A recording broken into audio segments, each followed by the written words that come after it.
आज लेवा पाटीदार प्रीमियर लीगचं आपल्या हस्ते उद्घाटन झालेलं आहे। सोबतच अष्टभुजा पाटीदार फाउंडेशनच्या सर्व सभासदांनी सुद्धा इथे सर्व आदरणीय कीर्ती असतील, ललित असेल, पिंटू असतील, सर्व बंटेदादा असेल, सर्व प्रमुख जे सतत मला वाटतं एक समाजाच्या क्रिकेटसाठी प्रयत्न करतात। याच्यामध्ये सर्व टीम सहभागी झाला आहे, त्यांना खूप खूप शुभेच्छा देतो आणि या निमित्ताने समाज एकत्र होतो आणि बरेच विषय मार्गे पण लागतात। मागच्या वेळेला मला वाटतं सामाजिक काही समस्या असतील, शेतकऱ्यांना मदतचा विषय असेल, दवाखान्याची मदत असेल, असे बरेच प्रश्न मला वाटतं हे युवक त्या माध्यमातून समाजाला मदत करतात। मी त्यांना परत त्यांचंही मनपूर्वक अभिनंदन करतो।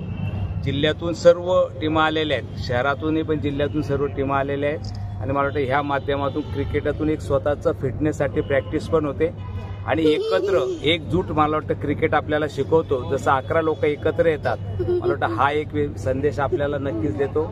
दुसरा एक हार जीत होत असताना मला वाटतं आपल्या जीवनामध्ये अपयश होत असतं, अपडाऊन होत असते, त्याच्यातून सुद्धा एक चांगला संदेश, कोणीतरी जिंकणार कोणीतरी हारणार, हा सुद्धा एक संदेश मला वाटतं स्पोर्टमधून जाऊ शकतो।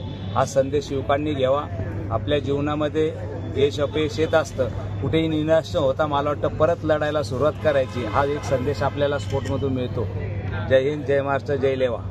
सोशल स्पोर्ट्स फाउंडेशन तर्फे या ठिकाणी क्रिकेट लीगचं आयोजन करण्यात आलेलं आहे। लेवा Patidar global social sports foundation यांच्या निमित्ताने दरवर्षी लेवा पाटीदार सरदार वल्लभभाई चषक हा आपल्या सागर पार्कला घेतला जातो। यावर्षीची आजपासून सुरुवात होत आहे।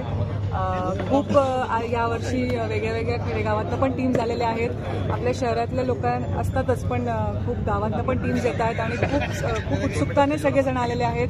6 दिवस हे चालणार आहे आणि 1-1.5 महिन्यापासून सगळ्यांनी खूप प्रॅक्टिस केलेली आहे। म्हणजे गावातले मी जेव्हा फिरायचे तेव्हा गावातही सगळे ग्राउंड्स भरलेले असायचे। म्हणजे इतकं याच्यामध्ये त्यांना एक प्रोत्साहन निर्माण झालं होतं मागच्या 2-4 चषकमध्ये की वेगळे टीम्स तयार केल्या प्रत्येक गावामध्ये फक्त इथे खेळण्यासाठी। तर सगळ्या खेळाडूंना खूप खूप बेस्ट ऑफ लक सगळ्यांना। जिंकणारा एकच असतो, पण गेल्या 1 महिन्यापासून खूप लोकांची मेहनत आहे, पूर्ण मॅनेजमेंटची खूप मेहनत आहे आणि सगळ्यांचे अभिनंदन। गोदावरी फाउंडेशनची पण टीम पण असते आपली यावर। हो, गोदावरी ॲग्रो आपण ॲग्रो म्हणून ठेवतो की कारण की आपले सगळे शक्यतो आपले सगळा समाज शेतकरी आहेत आणि कष्टाळू शेतकरी आहेत सगळेजण, म्हणून आपलं नाव ॲग्रोच्या नावाने चालतं, गोदावरी ॲग्रोच्या नावाने। काय वाटतं, टीम जिंकेल आपली? नक्कीच।